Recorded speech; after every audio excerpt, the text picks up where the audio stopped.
की इजाजत हो तो 4 मिसरा पढ़ दूं। हुजूर मुफ्ती महमूद साहब किबला और हजरत अल्लामा सलीमुद्दीन साहब किबला बैठे हुए हैं। इमाम हुसैन के नाम पर एक मर्तबा हाथ उठा के या हुसैन।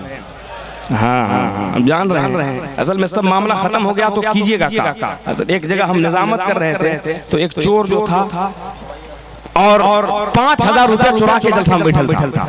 तो हमने कहा कि कहिए तो कह दूं, लेकिन वो समझ गया, लगता है कि वो जान गया। पीछे से आया 1000 रुपया दिया।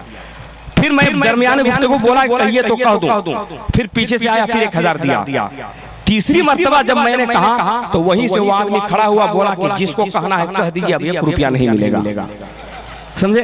तो खैर वैसी कोई बात नहीं है। अल्हम्दुलिल्लाह सब दिलदार लोग बैठे हुए हैं। हजरत अजमत भागलपुरी से मेरी गुजारिश होगी कि उठाकर धूप के पर्दों को उस पे छांव रख देंगे, लगाकर उस पे अपनी जिंदगी का दाव रख देंगे, उसको चूमेंगे, आंखों से लगाएंगे ये दीवाने, मेरे सरकार जिस पत्थर पे अपना पांव रख देंगे।